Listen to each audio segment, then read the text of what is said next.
Helen, y ahora vamos a conversar a raíz de las declaraciones que hizo el arquitecto Guerrero del Colegio de Arquitectos de Lima con respecto al tema de la reconstrucción y un informe emitido por la Defensoría del Pueblo. Estamos en la línea con Alicia Abanto, adjunta del Medio Ambiente, Servicios Públicos y Pueblos Indígenas, precisamente de la Defensoría. Muy buenos días.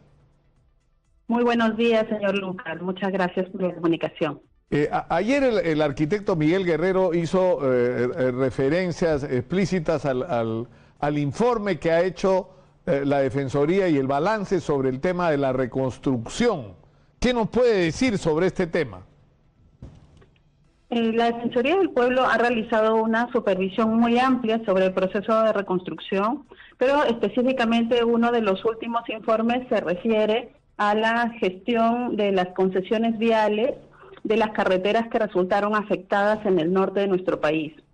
Y la Defensoría, al analizar los daños que sufrieron las carreteras y especialmente también los contratos de concesión que se habían otorgado por parte del Ministerio de Transportes y Comunicaciones con diversas empresas, detectamos una serie de irregularidades y deficiencias en las cláusulas de los contratos, y estas deficiencias colocan en una situación de desventaja luego al Estado, porque es el Estado el que va a tener que pagar y asumir los costos de parte de esos daños en las carreteras debido a una mala negociación. Quiero poner un ejemplo.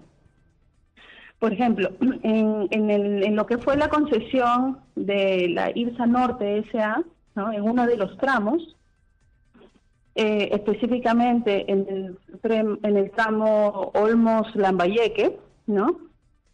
Esta negociación estuvo tan mal hecha que, por ejemplo, no se había considerado que cuente con un seguro para la afectación derivada de un fenómeno como el niño costero.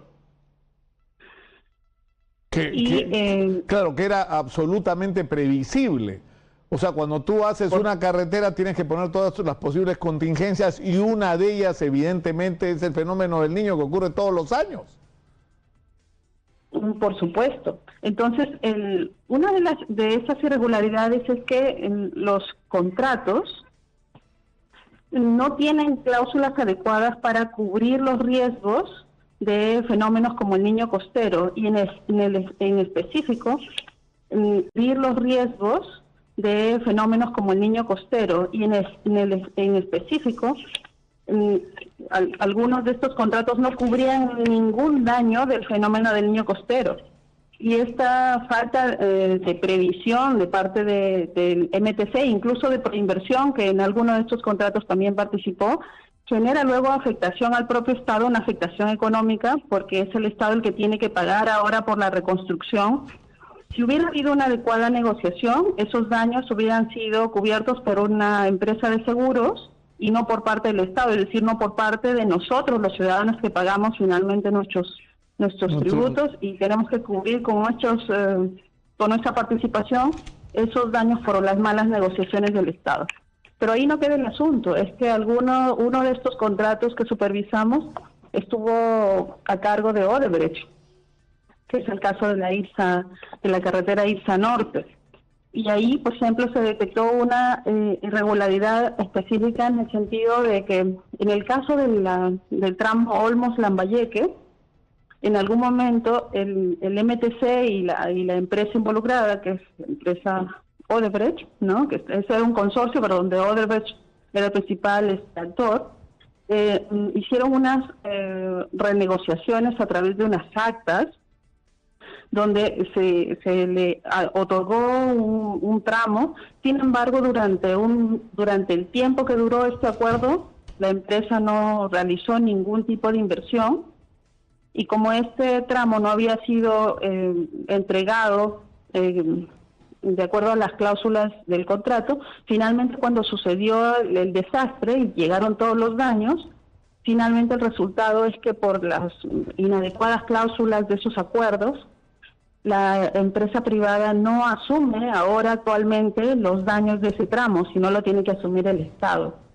Por una cuestión de tiempo, yo no puedo explicar el detalle de estas actas, pero lo concreto es que la mala negociación del Estado en este punto hace nuevamente que el Estado tenga que pagar por los daños y no una empresa aseguradora o no la propia empresa que en ese momento tenía tiene un contrato de concesión sobre la IRSA Norte. Claro, porque no hay ninguna cláusula que cubra, digamos, no solo mantenimiento, sino daños, ¿no es cierto? Eventuales daños que puedan producirse a la obra. Ahora, el tema es que a la hora de enfrentar la reconstrucción está ocurriendo una situación absolutamente paradójica, ¿no es cierto?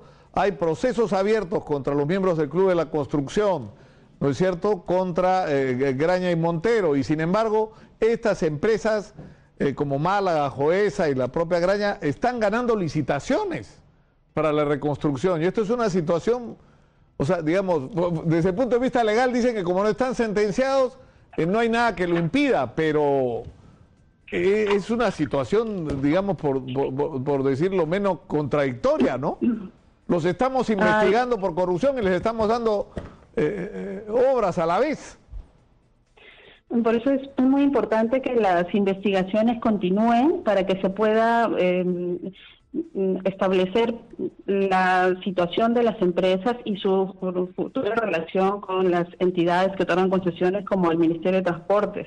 Por ejemplo, sobre el caso que he mencionado, hemos recomendado en la Defensoría del Pueblo a la Contraloría General de la República que haga una auditoría de desempeño sobre las concesiones de la red vial número 4, de la carretera longitudinal de la Sierra Tramo 2, de la carretera Nuevo Mocupe, del tramo Cayatí-Oyotum y del eje multimodal Amazonas Norte y también el eje multimodal Amazonas Norte, que es IRSA Norte, para que se determine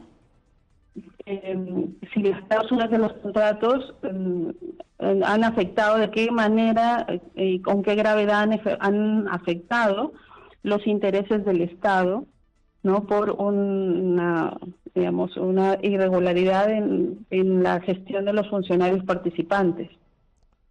Bueno, qué importante lo que han hecho en la Defensoría. Y esta información ha sido entregada ¿a quién? Al Ejecutivo y me imagino que también al Ministerio Público, ¿o no? En principio hemos trasladado esto al Ministerio de Transportes y Comunicaciones, porque a ellos también les estamos pidiendo renegociar los contratos de concesión de la infraestructura de la red vial nacional en estos puntos que hemos supervisado. Y tienen que asegurar que las cláusulas de estos contratos pues repartan las responsabilidades de manera adecuada entre el Estado y las empresas, porque como ya he mencionado, en nuestra supervisión hemos detectado que por las propias deficiencias del Estado, el Estado termina pagando más los daños producidos por el fenómeno del Niño. Y por tanto las empresas terminan beneficiándose de esas irregularidades o de esas deficiencias en la negociación que tiene el Estado con ellas. Bueno, Entonces la renegociación de los contratos, la revisión de los contratos es una de las recomendaciones principales que emitió la Defensoría del Pueblo en este informe. Bueno, yo le agradezco muchísimo a Alicia Abanto, adjunta de la Defensoría del Pueblo, por atender nuestro llamado. Muy gentil, muchas gracias. Gracias a ustedes también. Muy buenos días, bien fuerte.